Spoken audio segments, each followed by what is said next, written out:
Hello and welcome to achievers hive dear learners of IGNOU MS psychology second year clinical psychology के students के लिए video explanation चल रहा है इजी नोट्स का। यह है आपका थर्ड पेपर और आज का जो वीडियो है एमपीसीई 013 की सीरीज में फिफ्थ वीडियो है। और आज हम बात करेंगे प्रैग्मेटिक थेरेपीज के बारे में, इसके अलावा एक्लेक्टिक थेरेपी के बारे में भी बात करेंगे और लास्ट में बात करेंगे प्रैग्मेटिक एक्लेक्टिक थेरेपी, यानी दोनों के कॉम्बिनेशन से कैसे एक थेरेपी क्रिएट होती है। तो बस तीन ही टॉपिक आज के इस वीडियो में रहेंगे, तो वीडियो थोड़ा सा छोटा रहेगा पर एक्सप्लेन करूंगी मैं आपको बहुत अच्छे तरीके से कि क्या प्रैग्मेटिक थेरेपीज होती हैं। चलिए बिना किसी डिले के आज के वीडियो की हम शुरुआत करते हैं। पहला टॉपिक आपके सामने है pragmatic therapies in psychology, focus on practical solution oriented approaches to treatment, emphasizing result and effectiveness rather than adhering strictly to one theoretical framework। pragmatic therapy का मतलब ये होता है कि जब भी हम किसी क्लाइंट के साथ वर्क स्टार्ट करते हैं तो हो सकता है कि उसकी कुछ स्पेसिफिक नीड्स हो, उसके हिसाब से हम चलें। हम वहां पर प्रैक्टिकल और सोल्यूशन ओरिएंटेड अप्रोचेस को फॉलो करते हैं, जिससे हमें जो हमारा टाइम है वो भी उस तरीके से यूटिलाइज हो कि हमें अच्छा से रिजल्ट मिल पाए। The goal is to apply therapeutic technique in a way that directly addresses the client's immediate problem and needs। Immediate problem and needs पे फोकस करते हैं, मीन्स हम कहीं ना कहीं डिटेलिंग ना करके चीजों पर इस तरह से वर्क करते हैं कि हमें क्विक सोल्यूशन उससे मिल जाए। तो सभी तरीके की ब्रीफ थेरेपीज इसमें आएंगी, क्योंकि यहाँ ब्रीफ थेरेपीज आप जानते हैं कि क्या होती हैं, जो हमें कम टाइम में पूरा सोल्यूशन देती हैं। जैसे मैंने पहले भी प्रीवियस वीडियोस में भी एग्जांपल दिया था कि हम किसी काम को बड़े लेवल पे ना करके छोटे में करें और हमारी नीड पूरी हो जाए, कि हमने कोई लेक्चर मेथड को फॉलो ना करके एक शॉर्ट वीडियो आपने देख लिया जिसमें आपको एक इन्फॉर्मेशन चाहिए तो मिल गई, तो उस तरीके से हम करते हैं। तो प्रैग्मेटिक थेरेपीज के अंदर कौन कौन से की प्रैग्मेटिक थेरेपीज में काउंट होती हैं? सबसे पहले जैसे मैंने बात करा solution focused brief therapy. Solution focused brief therapy भी अपने आप में एक प्रैग्मेटिक थेरेपी इसलिए है क्योंकि ये तो एग्जैक्ट वही फॉलो करती है जो प्रैग्मेटिक थेरेपी जिस पर फाउंडेड है, फाउंडेशन उसका बना हुआ है। Rather than delving into the origins of problem, SFBT concentrates on what solutions are already working, what can be done to improve the situation, and envisioning a future where the problem is solved। Solution focus brief therapy तो पढ़ी ही है आपने, उसी को आप लिखेंगे और भी जो जानते हैं वो लिख सकते हैं। क्या टेक्निक्स यूज होती हैं इसमें? Miracle question, scaling question, exception finding, outcome, ये सब मैं बता चुकी हूँ आपको, तो बहुत टाइम नहीं लूंगी इनमें। मिरेकल क्वेश्चन में हम पर्सन की हेल्प से ही पता करने की कोशिश करते हैं कि वो किस तरीके से अपनी प्रॉब्लम के सोल्यूशन को माइंड में सोचता है, उसकी हेल्प से हम आगे बढ़ते हैं। स्केलिंग क्वेश्चन कि उसका मूड कैसा है, कितने स्केल पर वो अपनी प्रॉब्लम की डिफिकल्टी को रखेगा। एक्सेप्शन फाइंडिंग कि जब प्रॉब्लम नहीं हुई थी तो कौन सी स्ट्रेटेजीज वर्क कर सकती थी, ये सब पढ़ाया है मैंने आपको, तो इस तरीके की चीजें इसमें आती हैं। दूसरा है हमारे पास एक्सेप्टेंस एंड कमिटमेंट थेरेपी, ये नहीं पढ़ाया है मैंने तो इसको मैं आपको पढ़ाऊंगी। combines acceptance and mindfulness strategies with commitment and behavior change strategies to increase psychological flexibility। ये जो थेरेपी होती है एक्सेप्टेंस एंड कमिटमेंट थेरेपी, इसमें जैसा कि वर्ड दिए हुए हैं एक्सेप्टेंस, यानी कि जो भी प्रॉब्लम है पहले तो पर्सन उसको एक्सेप्ट करना सीखता है और उसके साथ साथ उसको माइंडफुलनेस स्ट्रेटेजीज को फॉलो करते हुए अपनी प्रॉब्लम्स को रिजॉल्व करने की कोशिश करता है। इसमें किन चीजों पर हमारा ज्यादा वर्क रहता है? एक्सेप्टेंस पर, कि जिस सिचुएशन से वो फाइट कर रहा है, जो उसके थॉट है उन्हें पहले एम्ब्रेस करे, उनको एक्सेप्ट करे, बहुत जरूरी होता है। Cognitive diffusion, learning to reduce the impact of unhelpful thought, जो भी चीजें उसको प्रॉब्लम कर रही हैं उनसे या फिर जिनसे उनको कोई फायदा ही नहीं मिलेगा, उन चीजों को पकड़े ना रहे, उन चीजों को छोड़ दे। प्रेजेंट में रहना सीखे, जो सिचुएशन है जो आपके लिए पॉसिबल है, पॉसिबिलिटीज है, उन पर फोकस करे। Self as context, understanding the self as an observer of one's experience, हम ही सारी चीजों को ऑब्जर्व करें, हम ही सब चीजों को देख रहे हैं, तो इस बात का रियलाइजेशन उसे कराया जाता है। ये भी रियलाइज कराया जाता है कि क्या आपके लिए ट्रूली इंपॉर्टेंट है, what adds value to your solution, आपके सोल्यूशन में आपको क्या चीज मदद कर रही है, उस पर आपको फोकस करना है। कमिटेड एक्शन, जो भी हम एक्शन लेंगे वो हमारे वैल्यूज से गाइडेड होना चाहिए। And outcome, helps individual live rich full lives while accepting the pain that life inevitably brings. अब इसके प्रोसेसेस में अगर आप ये पॉइंटर्स याद नहीं रख पाते हैं, क्योंकि जाहिर सी बात ऐसा होगा, अगर आप एक दो दिन पहले पढ़ेंगे तो ऐसा बिल्कुल होगा, तो इस पूरे पोर्शन को आप एज अ पैराग्राफ बना दीजिए, कोई इशू नहीं है उसमें। एज अ पैराग्राफ आप बता दीजिए कि इसका प्रोसेस चलता कैसे है, एक्सेप्टेंस एंड कमिटमेंट थेरेपी का, जिसमें भी आपको नाम से ही सारी चीजें समझ में आ रही हैं, तो उसके हिसाब से आप चीजें लिख सकते हैं। Then behavioural activation, specially effective for depression. Behavioral activation encourages client to engage in activities that are likely to bring pleasure or sense of accomplishment। जो बिहेवियरल एक्टिवेशन होता है, इसमें एक तरीके से क्या होता है, जब डिप्रेशन में पर्सन होता है तो वो उसके बिहेवियरल एक्टिविटीज बहुत ज्यादा ऐसी हो जाती है जिसमें उसका खुद का इंटरेस्ट नहीं रहता, बहुत सारी चीजों में उसका इंटरेस्ट खो जाता है। तो उसको ऐसी चीज़ों में इन्वॉल्व करना, जैसे कि एक्टिविटी मॉनिटरिंग, उसकी जो डेली एक्टिविटीज़ हैं उन पैटर्न को आइडेंटिफाई करने की कोशिश करना, उसकी एक्टिविटी को शेड्यूल करना। इसके अलावा उसके एड्रेसिंग अवॉइडेंस, कहाँ पर वो बिहेवियर को अवॉइड कर रहा है, किस चीज़ को करने में उसका मन नहीं लगता, वो फाइंड आउट करके उसको पूरी तरीके से उसकी शेड्यूलिंग करना, और उसका ये भी ऑब्जर्व करना है कि क्या आउटकम निकल के आ रहा है। Increase mood through action, breaking the cycle of inactivity and low mood. Mood related issues जो होते हैं डिप्रेशन के अलावा, उनमें भी ये चीजें वर्क करती हैं। तो behavioural activation is basically behaviour को एक्टिवेट करना, जो अभी तक कहीं डल पड़ा था, जो एक्शन में नहीं आ पा रहा था, दैट इज बिहेवियरल एक्टिवेशन। ये बहुत क्विक होता है, इसीलिए ये भी प्रैग्मेटिक थेरेपी में आता है। कॉग्निटिव बिहेवियरल थेरेपी, ये कॉग्निटिव थेरेपी और बिहेवियरल थेरेपी दोनों अपने आप में बड़ी बड़ी थेरेपीज होती थी। इन्हें कलेक्टिवली हमने यूज करा, तो हमने देखा कि सीबीटी की हेल्प से बहुत सारे जो भी जिसमें प्रैग्मेटिक एलिमेंट्स होते हैं उनका यूज कर सकते हैं। Problem solving, skill acquisition, outcome, teaching clients to identify problem, solution generate करना, उनको इम्प्लीमेंट करना सिखाना, फिर उनको कोई ऐसा स्पेसिफिक स्किल सिखाना जिससे कि उनकी कॉग्निटिव रिस्ट्रक्चरिंग हो सके, और ऐसे क्लाइंट्स को वैसे टूल्स प्रोवाइड कराना जिससे वो अपने थॉट, बिहेवियर, इमोशंस को मैनेज कर सकें। तो ये भी प्रैग्मेटिक एलिमेंट्स में आ जाते हैं, वो कंपोनेंट्स जो वर्क करते हैं। कुछ कॉमन फीचर्स की बात करें प्रैग्मेटिक थेरेपीज की, तो ये एम्पेरिकल वैलिडेशन प्रोवाइड कराती है। These therapies are often supported by empirical research focusing on what works. Client centred होती है क्योंकि क्लाइंट पर फोकस करके चीजें चलती हैं उसकी नीड्स के हिसाब से।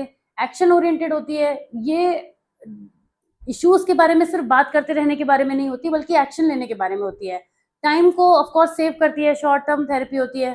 फ्लेक्सिबिलिटी रहती है क्योंकि हम डिफरेंट टेक्निक्स को ब्लेंड कर सकते हैं, राइट, और ब्लेंड करके हम उस हिसाब से चीजों को यूज कर सकते हैं। Pragmatic therapies recognise that psychological health involves practical adjustment in daily life, कि कोई चीज क्यों हुई है उससे ज्यादा उसे कैसे रिजॉल्व किया जा सकता है, इस पर ये वर्क करती है। अगर इस थेरेपी को समराइज करें ना, तो ये लाइन इस पर बहुत ज्यादा सूट करती है कि they are less concern with the why behind issues and more with the how to resolve them, और कैसे उनको हम रियल लाइफ में एग्जीक्यूट करा सके, कैसे उनकी प्रॉब्लम सॉल्व हो सके। सोल्यूशन फोकस्ड है बेसिकली ये। तो ये प्रैग्मेटिक थेरेपी का मेन कॉन्सेप्ट यहाँ से निकल कर आता है। Then comes eclectic therapies. अब एक्लेक्टिक थेरेपीज काउंसलिंग में आपने पढ़ी हैं वैसे तो, लेकिन आप तो क्लिनिकल के आपने नहीं पढ़ी होंगी। एक्लेक्टिक थेरेपी वहां पर भी एक टॉपिक रहता है। ये जो थेरेपी होती है ये इंटीग्रेटिव थेरेपी भी कहलाती है। इंटीग्रेटिव इसलिए क्योंकि मल्टीपल थेरेपीज को इंटीग्रेट करना as per the need of the client, हमारे क्लाइंट की नीड क्या है उसके हिसाब से जब हम थेरेपीज को कंबाइन करते हैं तब उसको हम एक्लेक्टिक थेरेपी कहते हैं। सिंपल है, बहुत आसान है, नाम से कंफ्यूज मत होइएगा, नाम लगता है डिफरेंट लेकिन है बहुत आसान।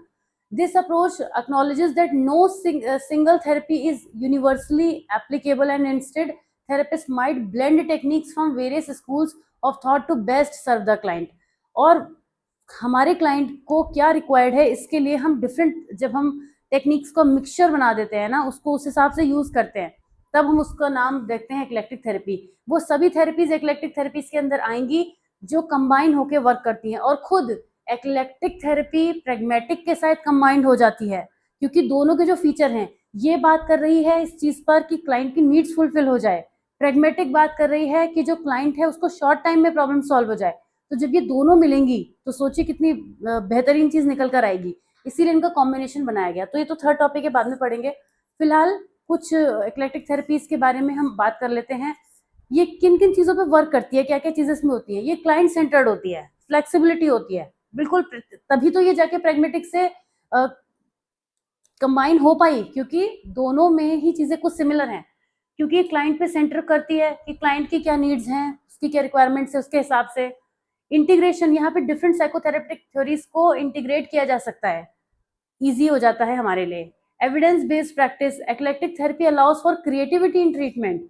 यहाँ पे कई बार हम जो अपने रूल्स फॉलो करते हैं, जो भी चीजें हम करते हैं थेरेपेटिक इंटरवेंशन, उसमें लिबर्टी होती है कि जैसे जैसे हमें रिक्वायरमेंट रहे हम वैसे चीजें कर पाते हैं।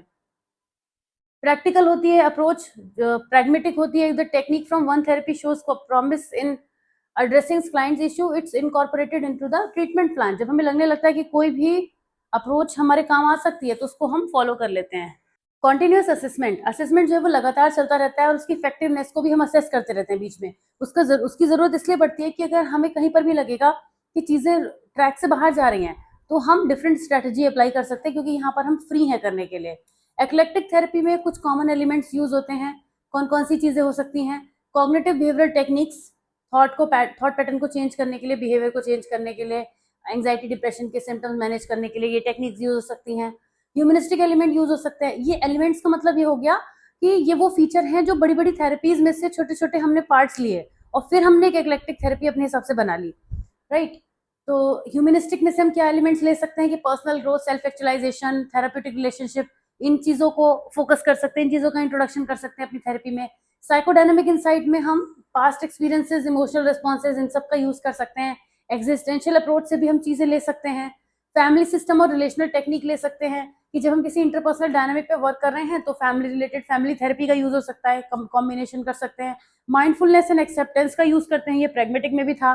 तो वहां से पर्सन को ये सिखाते हैं कि आपकी प्रॉब्लम इतनी डिफिकल्ट है तो आप उसको कंबाइन कर सकते हैं। नैरेटिव थेरेपी भी कर सकते हैं, अपनी लाइफ स्टोरी को वो हमें नैरेट करेंगे और हम ये समझ पाएंगे कि कैसे हम उन चीजों का यूज करते हुए उनके प्रॉब्लम सॉल्व कर सकते हैं, राइट। इसके एडवांटेजेस की बात करें तो इसको ये कस्टमाइजेशन हमें प्रोवाइड कराता है कि हमने डिफरेंट चीजों को लेके, न केवल थेरेपीज को लेके बल्कि डिफरेंट इश्यूज भी ले सकते हैं हम पर्सन के, उन पर भी वर्क कर सकते हैं। कॉम्प्रिहेंसिव केयर, मल्टीपल एस्पेक्ट्स जब हम किसी पर्सन की साइकोलॉजिकल हेल्थ के लिए करते हैं तो हम कई मल्टीपल इश्यूज को यहाँ पे रिजॉल्व कर सकते हैं। फ्लेक्सिबिलिटी है, ये इसमें कॉन्स्टेंट्स नहीं है, बहुत सारी चीजों की फ्लेक्सिबिलिटी है।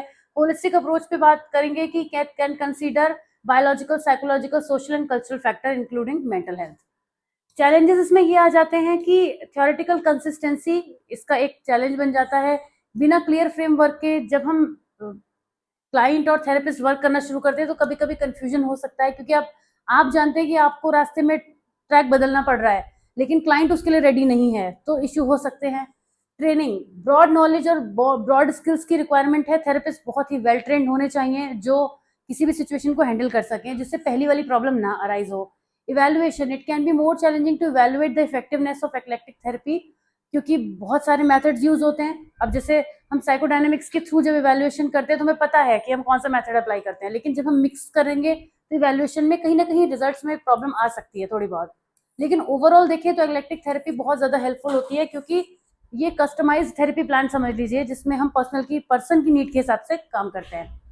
अब क्या रह जाएगा प्रैग्मेटिक एक्लेक्टिक में समझने के लिए, जब हमने दोनों को बहुत अच्छे से समझ लिया तो पहले एक बार रिव्यू करते हैं प्रैग्मेटिक में क्या था और एक्लेक्टिक में क्या था।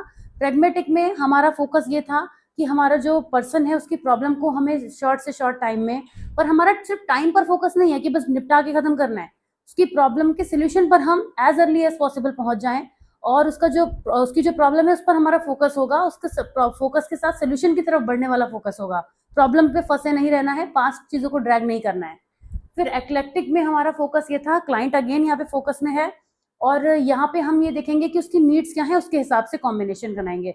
तो अगर आप दोनों थ्योरीज जानते हैं, दोनों थेरेपी को समझ रहे हैं, तो दोनों का कॉम्बिनेशन यहाँ पे लिख सकते हैं। ये एक इंटीग्रेटिव अप्रोच है साइकोथेरेपी की, जिसमें वेरियस थेरेप्यूटिक मोडालिटीज का यूज किया जाता है क्लाइंट की नीड के हिसाब से। इसका प्राइमरी गोल है कि फ्लेक्सिबल और प्रैक्टिकल होती है, using the most effective interventions from different school of thought, जिससे क्लाइंट की यूनिक नीड्स और कंसर्न को एड्रेस किया जा सके। ये थ्योरेटिकल फ्रेम पर बिल्कुल भी स्ट्रिक्टली नहीं रहती है, ये प्रैक्टिकल अप्रोच को फॉलो करती है। प्रैग्मेटिक एक्लेक्टिक थेरेपी के की फीचर्स में वो सभी चीजें आ जाएंगी जो हमने दोनों में पढ़ी थी। फ्लेक्सिबिलिटी होगी, क्लाइंट सेंटर्ड होगा, प्रैक्टिकल सोल्यूशन पे फोकस होगा, ये कहाँ था, प्रैग्मेटिक में था। एम्पैथी एंड कोलैबोरेशन होगा, यहाँ पे कोलैबोरेटिव रिलेशनशिप होगा जिसमें क्लाइंट और थेरेपिस्ट के बीच एम्पैथेटिक रिलेशनशिप, स्ट्रॉन्ग बॉन्ड होगा। मैं इसको जबरदस्ती डिटेलिंग नहीं कर रही हूँ, यही पढ़ा रही हूँ आज के वीडियो में आपको मैं। बेनिफिट्स ये है कि कस्टमाइज्ड केयर मिलेगी, पर्सन को लगेगा कि उसके लिए ही सब चीजें हो रही है ना। तो client receive therapy that is specifically tailored to their unique situation, effective for a wide range of issues. ये बहुत सारे इश्यूज को एक साथ एड्रेस करने में हेल्प मिलती है, इससे कॉम्प्लेक्स इश्यूज को भी यहाँ पे रिजॉल्व किया जा सकता है। That may not fit neatly into one therapeutic model, जो किसी एक मॉडल में नहीं कवर हो पा रही हैं, वो बहुत सारी चीजें यहाँ पे कवर हो जाती हैं। नेक्स्ट टॉपिक है हमारा प्ले थेरेपी, लेकिन इसको हम नेक्स्ट में ही लेंगे। आज का जो वीडियो है वो इसी को डेडिकेट करते हैं, छोटा ही सही पर ठीक है, छोटा वीडियो भी चलेगा। तो नेक्स्ट हमारा 6 वीडियो होगा जिसमें हम प्ले थेरेपी से शुरुआत करेंगे। आज का वीडियो आपको कैसा लगा जरूर बताइएगा। मैं मिलूंगी आपसे नेक्स्ट वीडियो में। Till then take care of yourself, see you soon, bye bye.